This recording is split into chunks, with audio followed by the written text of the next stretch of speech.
Assalamualaikum warahmatullahi wabarakatuh. Alhamdulillahirabbil alamin. Ma khalaqas samawati wal arda wa ma bainahuma la'ibin. Wassalatu wassalamu ala nabiyyina Muhammadin wa ala alihi wa ashabihi wa ummatihi ajmain.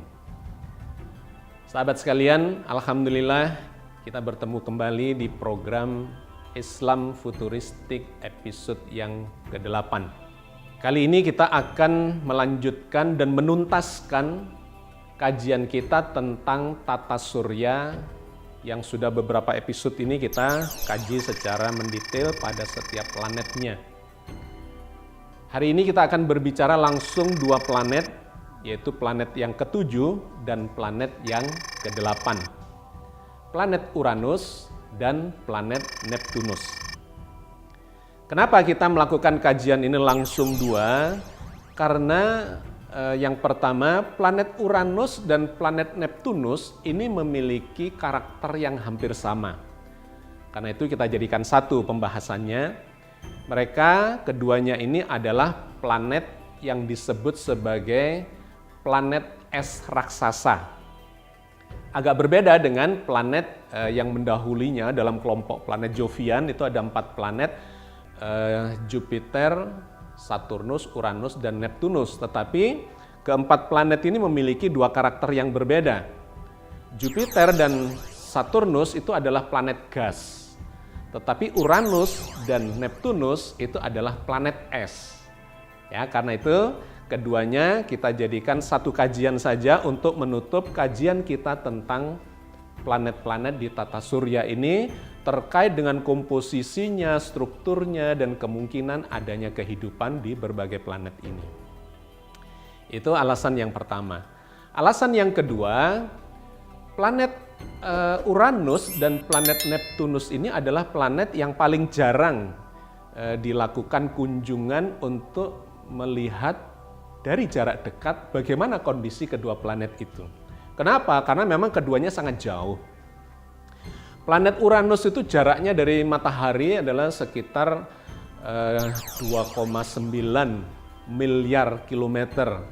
Atau kalau diukur dengan satuan astronomi adalah sekitar 19 astronomical unit.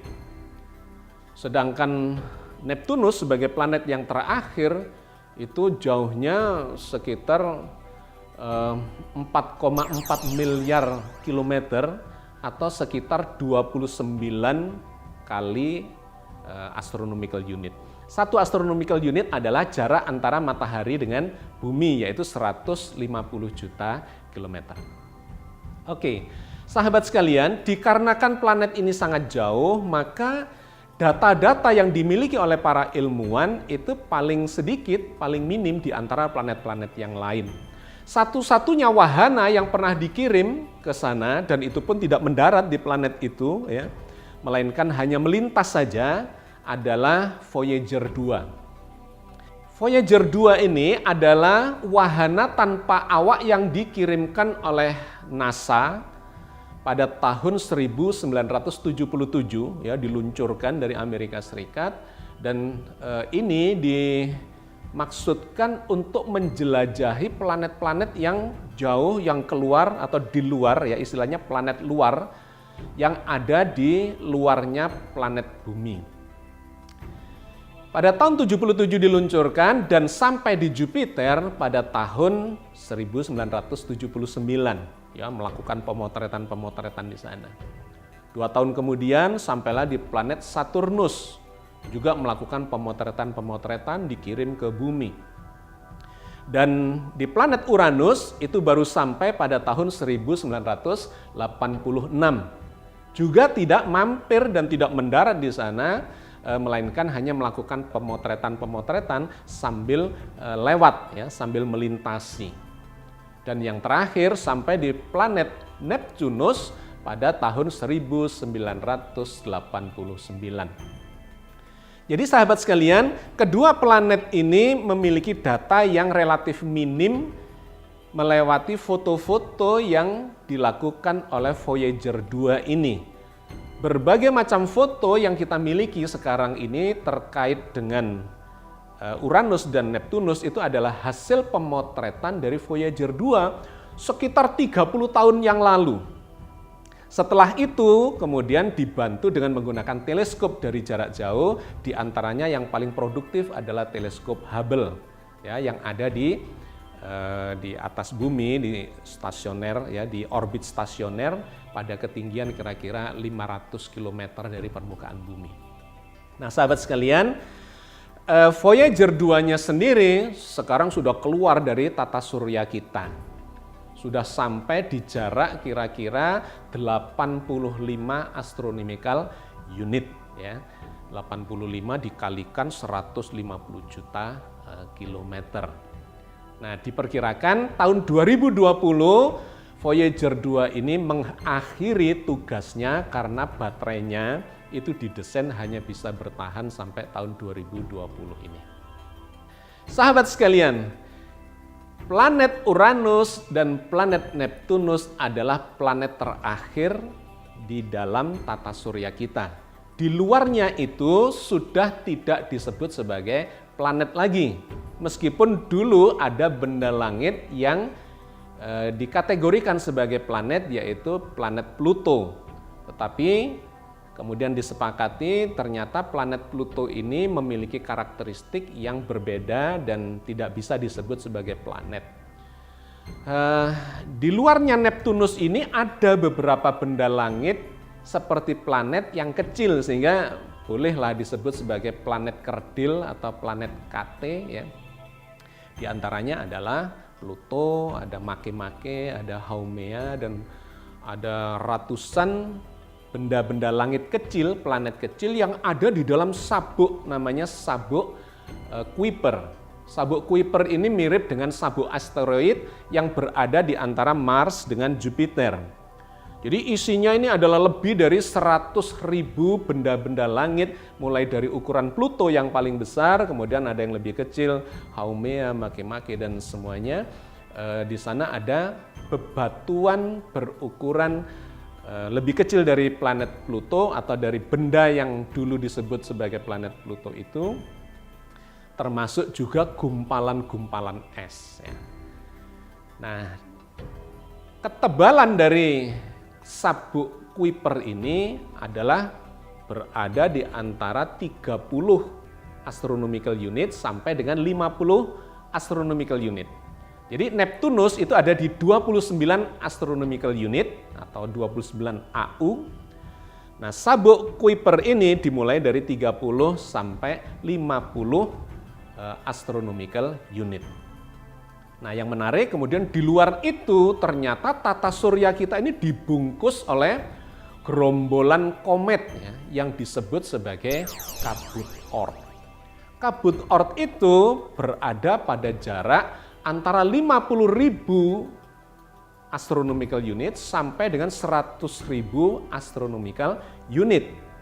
Ini kalau kita lihat, Allah itu seperti sedang melindungi tata surya kita dengan gerombolan komet, ya. Karena di sini ada miliaran batu komet yang ini melindungi tata surya kita dari benda-benda langit yang besar-besar, ya, bintang mungkin yang kemudian datang mengarah ke arah tata surya kita, itu dilindungi, ya, diselimuti oleh miliaran batu komet. Memang ketika dia atau ada benda langit yang datang menghantam atau mengarah kepada tata surya kita, mereka akan bertemu terlebih dahulu dengan kabut Oort itu. Bisa saja kalau ini besar itu membahayakan juga terhadap tata surya kita, tetapi setidak-tidaknya ada tamengnya, ada perisainya. Tetapi sebuah gambaran juga dari para ilmuwan astronomi, kalau seandainya ada benda besar yang jatuh menghantam kabut Oort itu bisa menghasilkan efek bowling. Jadi benda itu akan menghantam miliaran batu komet dan berhamburanlah batu itu, diantaranya bisa saja kemudian menuju ke arah tata surya kita dan khusus lagi atau lebih khusus lagi akan menyerbu bumi. Itu yang pernah saya gambarkan ketika kita bercerita tentang kemungkinan terjadinya kiamat. ya, karena Al-Quran mengatakan bahwa kiamatnya bumi itu boleh jadi diserbu oleh bebatuan dari luar angkasa yang diperkirakan ini berasal dari kabut Oort itu. Tetapi secara umum ini adalah menjadi perisai, menjadi pelindung tata surya kita dengan mengorbankan, ya, kalau misalnya ada sebuah benda besar yang jatuh ke arah kita, itu ditamengi, diperisai oleh kabut Oort itu dengan miliaran batu kometnya. Oke, sahabat sekalian, kita sekarang fokus kepada dua planet, yaitu Uranus dan Neptunus. Dua planet ini adalah planet yang didominasi oleh es. Karena itu disebut sebagai planet es raksasa. Berbeda dengan Jupiter dan Saturnus yang disebut sebagai planet gas. Kedua-duanya tidak punya daratan, hanya punya gas. Tetapi Uranus dan Neptunus ini bodinya didominasi oleh es, tetapi bukan es dalam arti hanya es air, melainkan campuran antara air, metana, dan amonia. Kenapa dia berbentuk es? Dikarenakan satu, memang suhunya rendah. Karena jarak yang sangat jauh dari matahari, 2,9 miliar kilometer dan 4,4 miliar kilometer, maka suhu di kedua planet ini sangat dingin. Kalau Jupiter dan Saturnus itu masih di skala 100, ya, minus 100 sekian derajat Celcius, ya, Jupiter sekitar 100, minus 110 derajat Celcius, sedangkan Saturnus sekitar minus 130-an derajat Celcius. Maka di Uranus itu suhunya mencapai minus 224 derajat Celcius. Dan di Neptunus itu sekitar minus 214 derajat Celcius. Yang menarik adalah kenapa ini di Uranus justru lebih dingin dibandingkan dengan Neptunus. Padahal Neptunus itu jaraknya lebih jauh, ya, 4,4 miliar kilometer, sedangkan Uranus 2,9 miliar kilometer.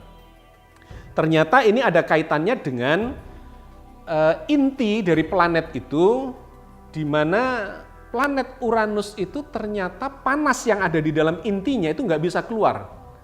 Ini menjadi pertanyaan para ilmuwan, kenapa ya kok panas yang ada di dalam Uranus itu tidak bisa keluar sehingga dia menjadi sangat dingin. Cahaya yang datang dari matahari ke Uranus itu tidak cukup untuk menghangatkan planet Uranus itu karena memang sangat jauh. Nah, di Uranus ini menjadi lebih dingin lagi dikarenakan dari inti planetnya juga tidak mengeluarkan panas. Berbeda dengan Neptunus yang mengeluarkan panas 2,6 kali dibandingkan sinar matahari yang masuk atau sinar matahari yang datang ke planet itu. Sehingga planet Neptunus itu lebih hangat sedikit dibandingkan dengan planet Uranus. Nah, menurut ilmuwan ini kayaknya ada kaitannya dengan keunikan yang kedua, bahwa planet Uranus ini ternyata sumbu putarnya, sumbu rotasinya itu tidak tegak atau vertikal, melainkan horizontal. Jadi kalau bumi kita itu kan berputar, berotasi pada dirinya dengan sumbu putarnya atau sumbu rotasinya sekitar 23,5 derajat. Ya, jadi agak miring begini. Nah, yang menarik di Uranus itu dia begini, menggelinding. Jadi 90 derajat, ya, hampir 90 derajat, sehingga dia itu seperti menggelinding sambil berotasi, sambil berevolusi seperti roda, ya, yang menggelinding mengitari matahari. Nah, menggelindingnya Uranus ini diperkirakan dulu pernah ketabrak oleh benda langit yang besar dan kemudian menjadikan anomali panas dari inti Uranus itu juga tidak bisa keluar, terhalang oleh sesuatu. Terkait juga dengan menggulingnya sumbu putar rotasi dari planet Uranus itu. Nah, ini masih menjadi misteri bagi para ilmuwan. Tetapi pada poinnya adalah Uranus ini adalah planet yang paling dingin di tata surya kita dengan suhu minus 224 derajat Celcius. Satu kali putaran pada dirinya sendiri, ya, sekitar atau satu harinya itu sekitar 17 jam. Satu kali putaran, satu tahunnya adalah sekitar 84 tahun kalau diukur dengan tahunnya bumi. Artinya orang yang berumur 84 tahun di bumi, kalau dibawa ke Uranus, dia bisa disebut sebagai berumur 1 tahun. Apalagi di Neptunus. Neptunus lebih jauh lagi, itu satu putarannya kira-kira 16 jam. Dan satu tahunnya itu sekitar 165 tahun ukuran bumi. Jadi kalau ada orang berumur 165 tahun di sini, di sana baru berumur 1 tahun. Atau kalau 80 tahun ya di sana baru berumur setengah tahun. Sahabat sekalian, kedua planet ini memang memiliki keunikan-keunikan ya. Keunikan yang lainnya lagi adalah di kedua planet ini, khususnya di planet Neptunus, itu diprediksi terjadi hujan berlian. Hujan intan atau hujan berlian. Intan atau berlian itu adalah batu permata yang berasal dari karbon. Kalau di bumi ya, itu terbentuk selama jutaan tahun. Di dalam tekanan yang tinggi, di dalam perut bumi, di dalam suhu yang panas, maka karbon itu akan termampatkan dan kemudian menjadi intan, ya, menjadi intan, dan kalau digosok kemudian menjadi berkilau-kilau, ya, yang disebut sebagai berlian. Jadi intan itu adalah berlian yang masih belum diolah, gitu ya. Tapi dalam konteks ini sama saja, bahannya adalah karbon yang mengalami tekanan, ya, pressure sangat tinggi di dalam kerak bumi dan dipanasi dengan suhu yang sangat tinggi. Nah, yang menarik ternyata di kedua planet ini, Uranus dan Neptunus, khususnya Neptunus ya, itu terjadi yang seperti ini justru ada di ketinggian tertentu dari atmosfernya. Jadi kalau kita lihat strukturnya, Uranus dan Neptunus ini terdiri dari 3 lapisan. Ya. Besarnya planet ini kira-kira 4 kali diameter planet bumi. Ya, 4 kalinya. Nah, kalau kita lihat secara radiusnya dari inti planet sampai ke bagian paling luar, yaitu di atmosfernya, maka ada 3 lapisan. Lapisan yang paling luar itu adalah atmosfer. Ketebalannya kira-kira 20% lah dari radiusnya, 20% saja. Di bawah atmosfer ini ada mantel. Ya, kalau yang di atmosfer ini gas, dominasi dari hidrogen dan helium dan beberapa gas lainnya. Nah, di bawahnya ini ada mantel yang terdiri dari air, amonia, dan metana dalam bentuk cairan dan padatan. Ini mendominasi ya, es ya, bekuan es campuran antara air, amonia, dan metana. Itu mendominasi, tebalnya kira-kira 60% dari radiusnya. Dan di intinya adalah bebatuan, ya, bebatuan yang sangat kecil, hanya sekitar 20% juga.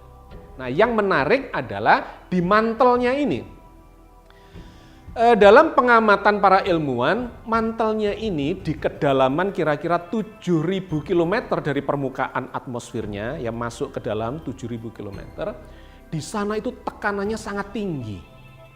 Tekanan sangat tinggi, kira-kira 1,5 juta dikalikan tekanan atmosfer di planet bumi. Subhanallah, besar sekali. 1,5 juta kali atmosfer bumi tekanannya. Dan suhunya bisa mencapai 5.000 derajat Kelvin. Apa yang terjadi dengan kondisi tekanan 1,5 juta kali atmosfer dan dalam suhu 5.000 derajat Kelvin?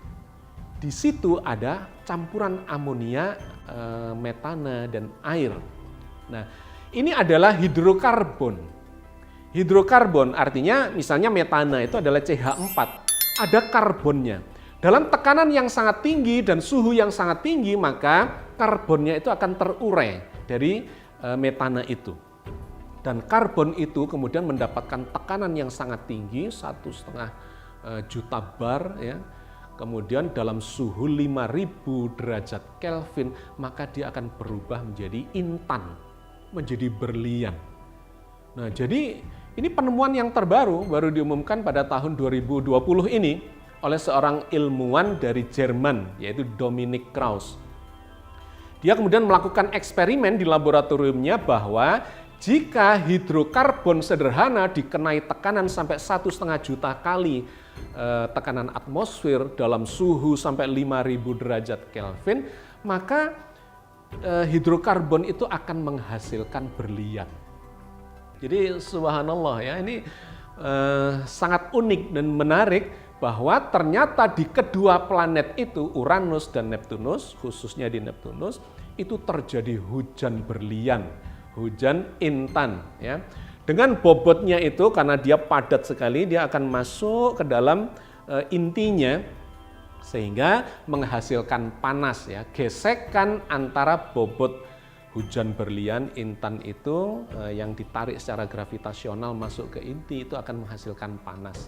Jadi itulah salah satunya kenapa di Neptunus itu lebih panas, ya, dibandingkan dengan Uranus, meskipun jaraknya kira-kira cuma sekitar 10 derajat Celcius, ya. Jadi kalau di Uranus itu minus 224 derajat Celcius, sedangkan di Neptunus minus 214 derajat Celcius. Sahabat sekalian, inilah kondisi dua planet yang terakhir di planet di tata surya kita. Ya, dari ke-8 planet dia menempati planet yang ke-7 dan planet yang ke-8. Maka dengan ini kita telah menyelesaikan kajian kita terkait dengan tata surya yang berisi 8 planet itu.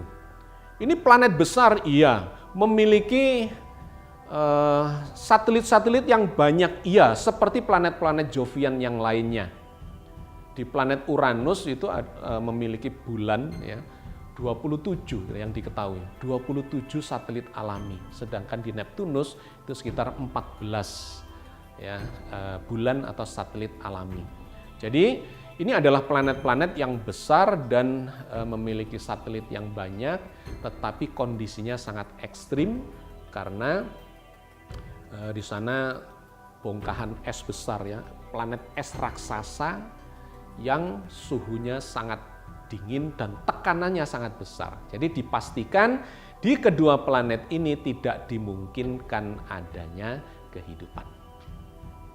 Sahabat sekalian, jadi inilah yang ingin saya sampaikan kepada kita semua, kondisi tata surya kita dengan 8 planetnya. Kajian ini pada hari ini mengakhiri dari kajian kita tentang tata surya terkait dengan komposisi, struktur planet dan tata surya, termasuk peluang adanya kehidupan di planet-planet ini. Nah, kalau kita kembalikan kepada petunjuk Al-Quran, maka sepanjang 8 episode ini kita telah membahas ada 4 ayat yang mendukung dan menjadi rujukan bagi kajian kita tentang planet-planet di tata surya kita. Yang pertama adalah yang difirmankan oleh Allah di dalam surat Al-Mu'minun ayat 17. Ini sudah kita kaji, ya, dalam episode yang lalu. Saya hanya ingin memberikan garis tebalnya atau garis bawahnya.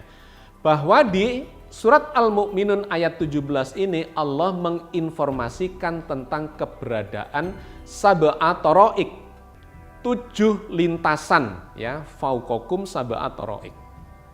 Di atas kalian itu ada 7 lintasan yang perlu diperhatikan dan perlu dikaji. Ini mengarah kepada planet-planet, 7 buah planet selain bumi, sehingga mengarahkan bahwa di tata surya kita ini ada 8 planet, ya, 1. Yang kedua adalah firman Allah di dalam surat Fussilat ayat 12. Di sini Allah mengatakan ada 2 poinnya, yaitu sama ad-dunya, langit yang dekat, dan masobih. Bahwa di langit yang dekat ada bintang-bintang yang cemerlang, yang diistilahkan sebagai masobih. Masobih adalah dari kata misbah, ya, jamak dari kata misbah, lampu-lampu yang cemerlang yang ada di langit yang dekat. Artinya menunjuk kepada bintang-bintang.